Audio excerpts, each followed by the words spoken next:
ಟ್ರಯಲ್ಗಳನ್ನ delay ಮಾಡಕ್ಕೆ ಏನೆಲ್ಲ ಮಾಡಕ್ಕಾಗತ್ತೆ ಆ ಎಲ್ಲ ಟ್ಯಾಕ್ಟಿಕ್ಗಳನ್ನ ಇಲ್ಲಿ ಅಕ್ಯೂಸ್ಡ್ ಪ್ರಯತ್ನ ಪಟ್ಟಿದ್ರು. ಇದರಲ್ಲಿ ಯಾವುದರಲ್ಲೂ ಸಹ ಸಫಲ ಆಗಲಿಲ್ಲ. ಅವರ ಲಾಯರ್ಗಳನ್ನ ವಿಡ್ರಾ ಮಾಡಿದ್ರು, ಮತ್ತೆ ಹೊಸ ಲಾಯರ್ಗಳನ್ನ ತಂದ್ರು, ಮತ್ತೆ ಅದನ್ನ ಚಾಲೆಂಜ್ ಮಾಡಿದ್ರು. ಇದು ಯಾವುದೂ ಸಹ ಸಫಲ ಆಗಲಿಲ್ಲ. ಇಲ್ಲಿಂದ ಹೈಕೋರ್ಟ್ ವರ್ಗೂ ಸಹ ಎರಡೆರಡು ಸಾರಿ ಕಾಪಿ ಕೊಟ್ಟಿಲ್ಲ ಅಂತ ಒಂದ್ ಸಾರಿ, ಮತ್ತೆ ಲಾಯರ್ನ ನೇಮಕ ಮಾಡಕ್ಕೆ ಅವಕಾಶ ಸಿಗ್ತಿಲ್ಲ ಅಂತ ಇನ್ನೊಂದ್ ಸಾರಿ, 2 ಸಾರಿ ಹೈಕೋರ್ಟ್ಗೆ ಈ ಪ್ರಕರಣ ತಗೊಂಡೋಗಿದ್ರು. ಹೈಕೋರ್ಟ್ನಲ್ಲೂ ಸಹ ಅವ್ರಿಗೆ ಯಾವುದೋ ರೀತಿಯ ಒಂದು ಪರಿಹಾರ ಸಿಗ್ಲಿಲ್ಲ. ಹೈಕೋರ್ಟ್ ಟ್ರಯಲ್ ಕೋರ್ಟ್ ಮಾಡಿರ್ತಕ್ಕಂಥ ಆದೇಶವನ್ನು ಎತ್ತಿಡಿದಿತ್ತು. ಹಂಗಾಗಿ ಮತ್ತೆ ಇದನ್ನ ವಾಪಸ್ ಟ್ರಯಲ್ ಕೋರ್ಟ್ ಅಲ್ಲಿ ಇವರನ್ನ ವಿಚಾರಣೆ ಎದುರಿಸಬೇಕಾಗಿ ಬಂತು.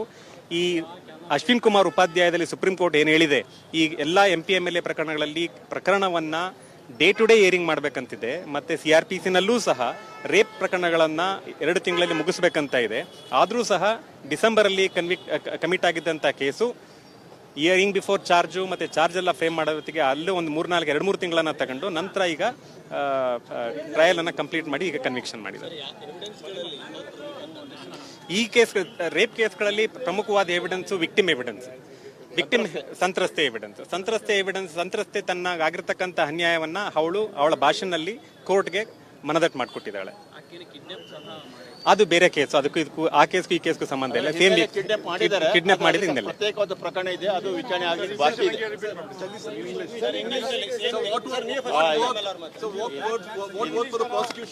ಟ್ರಯಲ್ಗಳನ್ನ ಡಿಲೇ ಮಾಡಕ್ಕೆ ಏನೆಲ್ಲ ಮಾಡಕ್ಕಾಗತ್ತೆ ಆ ಎಲ್ಲಾ ಟ್ಯಾಕ್ಟಿಕ್ಗಳನ್ನ ಇಲ್ಲಿ ಅಕ್ಯೂಸ್ಡ್ ಪ್ರಯತ್ನ ಪಟ್ಟಿದ್ರು.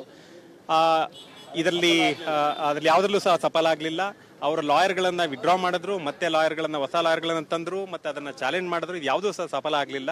ಇಲ್ಲಿಂದ ಹೈಕೋರ್ಟ್ ವರ್ಗೂ ಸಹ ಎರಡೆರಡು ಸಾರಿ ಕಾಪಿ ಕೊಟ್ಟಿಲ್ಲ ಅಂತ ಒಂದ್ ಸಾರಿ, ಮತ್ತೆ ಲಾಯರ್ನ ನೇಮಕ ಮಾಡಕ್ಕೆ ಅವಕಾಶ ಸಿಗ್ತಿಲ್ಲ ಅಂತ ಇನ್ನೊಂದ್ ಸಾರಿ, 2 ಸಾರಿ ಹೈಕೋರ್ಟ್ಗೆ ಈ ಪ್ರಕರಣ ತಗೊಂಡೋಗಿದ್ರು.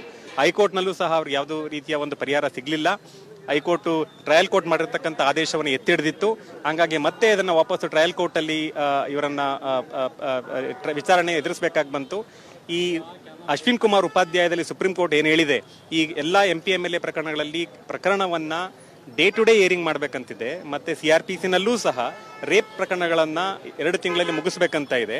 ಆದ್ರೂ ಸಹ ಡಿಸೆಂಬರ್ ಅಲ್ಲಿ ಕಮಿಟ್ ಆಗಿದ್ದಂತ ಕೇಸು ಹಿಯರಿಂಗ್ ಬಿಫೋರ್ ಚಾರ್ಜು ಮತ್ತೆ ಚಾರ್ಜ್ ಎಲ್ಲ ಫ್ರೇಮ್ ಮಾಡೋದಕ್ಕೆ ಅಲ್ಲೂ ಒಂದು 2-3 ತಿಂಗಳನ್ನ ತಗೊಂಡು ನಂತರ ಈಗ ಟ್ರಯಲ್ ಅನ್ನ ಕಂಪ್ಲೀಟ್ ಮಾಡಿ ಈಗ ಕನ್ವಿಕ್ಷನ್ ಮಾಡಿದ್ದಾರೆ. ಈ ಕೇಸ್ ರೇಪ್ ಕೇಸ್ಗಳಲ್ಲಿ ಪ್ರಮುಖವಾದ ಎವಿಡೆನ್ಸ್ ವಿಕ್ಟಿಮ್ ಸಂತ್ರಸ್ತೆ ಎವಿಡೆನ್ಸ್. ಸಂತ್ರಸ್ತೆ ತನ್ನ ಆಗಿರ್ತಕ್ಕಂಥ ಅನ್ಯಾಯವನ್ನ ಅವಳ ಭಾಷೆನಲ್ಲಿ ಕೋರ್ಟ್ಗೆ ಮನದಟ್ಟು ಮಾಡಿಕೊಟ್ಟಿದ್ದಾಳೆ. ಅದು ಬೇರೆ ಕೇಸ್. ಅದಕ್ಕೂ ಆ ಕೇಸ್ಗೂ ಈ ಕೇಸ್ಗೂ ಸಂಬಂಧ ಇಲ್ಲ. ಸೇಮ್ ಕಿಡ್ನಾಪ್ ಮಾಡಿದ ಹಿನ್ನೆಲೆ ಪ್ರತ್ಯೇಕವಾದ ಪ್ರಕರಣ ಇದೆ, ಅದು ವಿಚಾರಣೆ ಆಗಲಿ.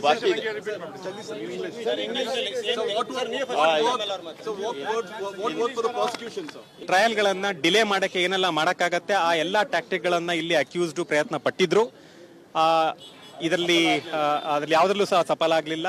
ಅವರ ಲಾಯರ್ಗಳನ್ನ ವಿಡ್ರಾ ಮಾಡಿದ್ರು, ಮತ್ತೆ ಹೊಸ ಲಾಯರ್ಗಳನ್ನ ತಂದ್ರು, ಮತ್ತೆ ಅದನ್ನ ಚಾಲೆಂಜ್ ಮಾಡಿದ್ರು. ಇದು ಯಾವುದೂ ಸಹ ಸಫಲ ಆಗಲಿಲ್ಲ.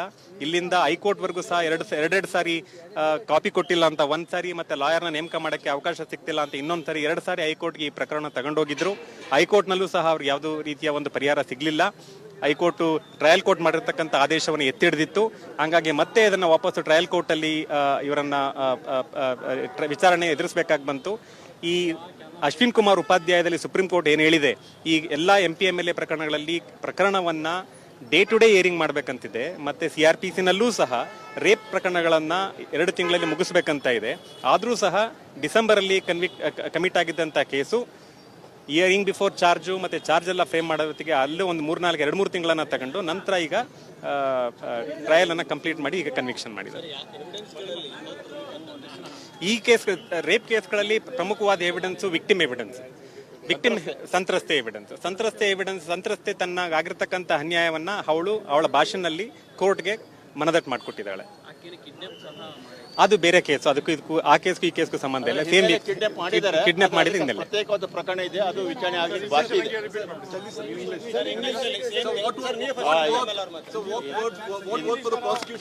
ಟ್ರಯಲ್ಗಳನ್ನ ಡಿಲೇ ಮಾಡಕ್ಕೆ ಏನೆಲ್ಲ ಮಾಡಕ್ಕಾಗತ್ತೆ ಆ ಎಲ್ಲಾ ಟ್ಯಾಕ್ಟಿಕ್ಗಳನ್ನ ಇಲ್ಲಿ ಅಕ್ಯೂಸ್ಡ್ ಪ್ರಯತ್ನ ಪಟ್ಟಿದ್ರು.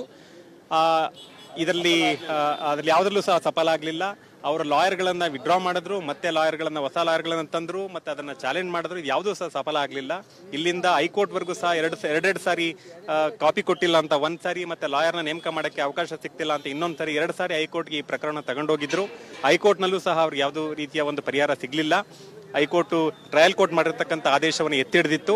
ಹಂಗಾಗಿ ಮತ್ತೆ ಇದನ್ನ ವಾಪಸ್ ಟ್ರಯಲ್ ಕೋರ್ಟ್ ಅಲ್ಲಿ ಇವರನ್ನ ವಿಚಾರಣೆ ಎದುರಿಸಬೇಕಾಗಿ ಬಂತು. ಈ ಅಶ್ವಿನ್ ಕುಮಾರ್ ಉಪಾಧ್ಯಾಯದಲ್ಲಿ ಸುಪ್ರೀಂ ಕೋರ್ಟ್ ಏನು ಹೇಳಿದೆ, ಈ ಎಲ್ಲಾ MP MLA ಪ್ರಕರಣಗಳಲ್ಲಿ ಪ್ರಕರಣವನ್ನ ಡೇ ಟು ಡೇ ಹಿಯರಿಂಗ್ ಮಾಡಬೇಕಂತಿದೆ. ಮತ್ತೆ CRPC ನಲ್ಲೂ ಸಹ ರೇಪ್ ಪ್ರಕರಣಗಳನ್ನ 2 ತಿಂಗಳಲ್ಲಿ ಮುಗಿಸ್ಬೇಕಂತ ಇದೆ. ಆದ್ರೂ ಸಹ ಡಿಸೆಂಬರ್ ಅಲ್ಲಿ ಕಮಿಟ್ ಆಗಿದ್ದಂತ ಕೇಸು ಹಿಯರಿಂಗ್ ಬಿಫೋರ್ ಚಾರ್ಜು ಮತ್ತೆ ಚಾರ್ಜ್ ಎಲ್ಲ ಫ್ರೇಮ್ ಮಾಡೋದಕ್ಕೆ ಅಲ್ಲೂ ಒಂದು 2-3 ತಿಂಗಳನ್ನ ತಗೊಂಡು ನಂತರ ಈಗ ಟ್ರಯಲ್ ಅನ್ನ ಕಂಪ್ಲೀಟ್ ಮಾಡಿ ಈಗ ಕನ್ವಿಕ್ಷನ್ ಮಾಡಿದ್ದಾರೆ. ಈ ಕೇಸ್ ರೇಪ್ ಕೇಸ್ಗಳಲ್ಲಿ ಪ್ರಮುಖವಾದ ಎವಿಡೆನ್ಸ್ ವಿಕ್ಟಿಮ್ ಎವಿಡೆನ್ಸ್, ಸಂತ್ರಸ್ತೆ ಎವಿಡೆನ್ಸ್. ಸಂತ್ರಸ್ತೆ ತನ್ನ ಆಗಿರ್ತಕ್ಕಂಥ ಅನ್ಯಾಯವನ್ನ ಅವಳ ಭಾಷೆನಲ್ಲಿ ಕೋರ್ಟ್ಗೆ ಮನದಟ್ಟು ಮಾಡಿಕೊಟ್ಟಿದ್ದಾಳೆ.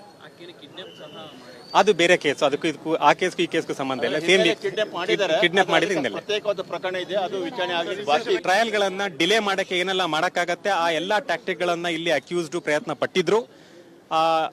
ಇದರಲ್ಲಿ ಯಾವುದ್ರಲ್ಲೂ ಸಹ ಸಫಲ ಆಗಲಿಲ್ಲ. ಅವರ ಲಾಯರ್ಗಳನ್ನ ವಿಡ್ರಾ ಮಾಡಿದ್ರು, ಮತ್ತೆ ಲಾಯರ್ಗಳನ್ನ ಹೊಸ ಲಾಯರ್ಗಳನ್ನ ತಂದ್ರು, ಮತ್ತೆ ಅದನ್ನ ಚಾಲೆಂಜ್ ಮಾಡಿದ್ರು. ಇದು ಯಾವುದೂ ಸಹ ಸಫಲ ಆಗಲಿಲ್ಲ. ಇಲ್ಲಿಂದ ಹೈಕೋರ್ಟ್ ವರ್ಗೂ ಸಹ ಎರಡೆರಡು ಸಾರಿ ಕಾಪಿ ಕೊಟ್ಟಿಲ್ಲ ಅಂತ ಒಂದ್ ಸಾರಿ, ಮತ್ತೆ ಲಾಯರ್ನ ನೇಮಕ ಮಾಡಕ್ಕೆ ಅವಕಾಶ ಸಿಗ್ತಿಲ್ಲ ಅಂತ ಇನ್ನೊಂದ್ ಸಾರಿ, 2 ಸಾರಿ ಹೈಕೋರ್ಟ್ಗೆ ಈ ಪ್ರಕರಣ ತಗೊಂಡೋಗಿದ್ರು. ಹೈಕೋರ್ಟ್ನಲ್ಲೂ ಸಹ ಅವ್ರಿಗೆ ಯಾವುದೂ ರೀತಿಯ ಒಂದು ಪರಿಹಾರ ಸಿಗ್ಲಿಲ್ಲ. ಹೈಕೋರ್ಟ್ ಟ್ರಯಲ್ ಕೋರ್ಟ್ ಮಾಡಿರ್ತಕ್ಕಂಥ ಆದೇಶವನ್ನು ಎತ್ತಿಡಿದಿತ್ತು. ಹಂಗಾಗಿ ಮತ್ತೆ ಇದನ್ನ ವಾಪಸ್ ಟ್ರಯಲ್ ಕೋರ್ಟ್ ಅಲ್ಲಿ ಇವರನ್ನ ವಿಚಾರಣೆ ಎದುರಿಸಬೇಕಾಗಿ ಬಂತು. ಈ ಅಶ್ವಿನ್ ಕುಮಾರ್ ಉಪಾಧ್ಯಾಯದಲ್ಲಿ ಸುಪ್ರೀಂ ಕೋರ್ಟ್ ಏನು ಹೇಳಿದೆ, ಈ ಎಲ್ಲಾ MP MLA ಪ್ರಕರಣಗಳಲ್ಲಿ ಪ್ರಕರಣವನ್ನ ಡೇ ಟು ಡೇ ಹಿಯರಿಂಗ್ ಮಾಡಬೇಕಂತಿದೆ. ಮತ್ತೆ CRPC ನಲ್ಲೂ ಸಹ ರೇಪ್ ಪ್ರಕರಣಗಳನ್ನ 2 ತಿಂಗಳಲ್ಲಿ ಮುಗಿಸ್ಬೇಕಂತ ಇದೆ. ಆದ್ರೂ ಸಹ ಡಿಸೆಂಬರ್ ಅಲ್ಲಿ ಕಮಿಟ್ ಆಗಿದ್ದಂತ ಕೇಸು ಹಿಯರಿಂಗ್ ಬಿಫೋರ್ ಚಾರ್ಜು ಮತ್ತೆ ಚಾರ್ಜ್ ಎಲ್ಲ ಫ್ರೇಮ್ ಮಾಡೋದಕ್ಕೆ ಅಲ್ಲೂ ಒಂದು 2-3 ತಿಂಗಳನ್ನ ತಗೊಂಡು ನಂತರ ಈಗ ಟ್ರಯಲ್ ಅನ್ನ ಕಂಪ್ಲೀಟ್ ಮಾಡಿ ಈಗ ಕನ್ವಿಕ್ಷನ್ ಮಾಡಿದ್ದಾರೆ.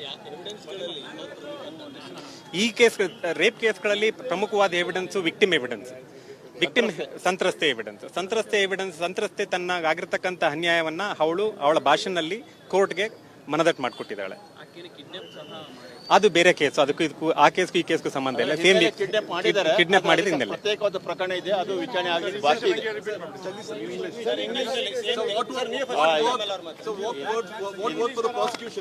ಟ್ರಯಲ್ ಗಳನ್ನ ಡಿಲೇ ಮಾಡಕ್ಕೆ ಏನೆಲ್ಲ ಮಾಡಕ್ಕಾಗತ್ತೆ ಆ ಎಲ್ಲಾ ಟ್ಯಾಕ್ಟಿಕ್ ಗಳನ್ನ ಇಲ್ಲಿ ಅಕ್ಯೂಸ್ಡ್ ಪ್ರಯತ್ನ ಪಟ್ಟಿದ್ರು. ಇದರಲ್ಲಿ ಯಾವುದ್ರಲ್ಲೂ ಸಹ ಸಫಲ ಆಗಲಿಲ್ಲ. ಅವರ ಲಾಯರ್ಗಳನ್ನ ವಿಡ್ರಾ ಮಾಡಿದ್ರು, ಮತ್ತೆ ಲಾಯರ್ಗಳನ್ನ ಹೊಸ ಲಾಯರ್ಗಳನ್ನ ತಂದ್ರು, ಮತ್ತೆ ಅದನ್ನ ಚಾಲೆಂಜ್ ಮಾಡಿದ್ರು. ಇದು ಯಾವುದೂ ಸಹ ಸಫಲ ಆಗಲಿಲ್ಲ. ಇಲ್ಲಿಂದ ಹೈಕೋರ್ಟ್ ವರ್ಗೂ ಸಹ ಎರಡೆರಡು ಸಾರಿ ಕಾಪಿ ಕೊಟ್ಟಿಲ್ಲ ಅಂತ ಒಂದ್ ಸಾರಿ, ಮತ್ತೆ ಲಾಯರ್ನ ನೇಮಕ ಮಾಡಕ್ಕೆ ಅವಕಾಶ ಸಿಗ್ತಿಲ್ಲ ಅಂತ ಇನ್ನೊಂದ್ ಸಾರಿ, 2 ಸಾರಿ ಹೈಕೋರ್ಟ್ಗೆ ಈ ಪ್ರಕರಣ ತಗೊಂಡೋಗಿದ್ರು. ಹೈಕೋರ್ಟ್ನಲ್ಲೂ ಸಹ ಅವ್ರಿಗೆ ಯಾವುದೂ ರೀತಿಯ ಒಂದು ಪರಿಹಾರ ಸಿಗ್ಲಿಲ್ಲ. ಹೈಕೋರ್ಟ್ ಟ್ರಯಲ್ ಕೋರ್ಟ್ ಮಾಡಿರ್ತಕ್ಕಂಥ ಆದೇಶವನ್ನು ಎತ್ತಿಡಿದಿತ್ತು. ಹಂಗಾಗಿ ಮತ್ತೆ ಇದನ್ನ ವಾಪಸ್ ಟ್ರಯಲ್ ಕೋರ್ಟ್ ಅಲ್ಲಿ ಇವರನ್ನ ವಿಚಾರಣೆ ಎದುರಿಸಬೇಕಾಗಿ ಬಂತು. ಈ ಅಶ್ವಿನ್ ಕುಮಾರ್ ಉಪಾಧ್ಯಾಯದಲ್ಲಿ ಸುಪ್ರೀಂ ಕೋರ್ಟ್ ಏನು ಹೇಳಿದೆ, ಈ ಎಲ್ಲಾ MP MLA ಪ್ರಕರಣಗಳಲ್ಲಿ ಪ್ರಕರಣವನ್ನ ಡೇ ಟು ಡೇ ಹಿಯರಿಂಗ್ ಮಾಡಬೇಕಂತಿದೆ. ಮತ್ತೆ CRPC ನಲ್ಲೂ ಸಹ ರೇಪ್ ಪ್ರಕರಣಗಳನ್ನ 2 ತಿಂಗಳಲ್ಲಿ ಮುಗಿಸ್ಬೇಕಂತ ಇದೆ. ಆದ್ರೂ ಸಹ ಡಿಸೆಂಬರ್ ಅಲ್ಲಿ ಕಮಿಟ್ ಆಗಿದ್ದಂತ ಕೇಸು ಹಿಯರಿಂಗ್ ಬಿಫೋರ್ ಚಾರ್ಜು ಮತ್ತೆ ಚಾರ್ಜ್ ಎಲ್ಲ ಫ್ರೇಮ್ ಮಾಡೋದಕ್ಕೆ ಅಲ್ಲೂ ಒಂದು 2-3 ತಿಂಗಳನ್ನ ತಗೊಂಡು ನಂತರ ಈಗ ಟ್ರಯಲ್ ಅನ್ನ ಕಂಪ್ಲೀಟ್ ಮಾಡಿ ಈಗ ಕನ್ವಿಕ್ಷನ್ ಮಾಡಿದ್ದಾರೆ.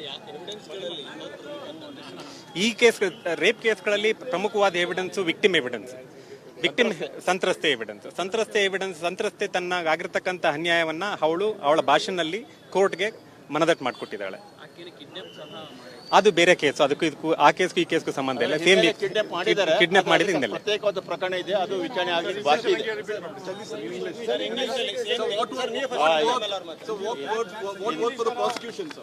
ಹೆಚ್ಚಿನ ವಿಡಿಯೋಗಳಿಗೆ ಪ್ರತಿಧ್ವನಿ ಯೂಟ್ಯೂಬ್ ಚಾನೆಲ್ ಸಬ್ಸ್ಕ್ರೈಬ್ ಮಾಡಿ, ಬೆಲ್ ಐಕಾನ್ ಕ್ಲಿಕ್ ಮಾಡಿ.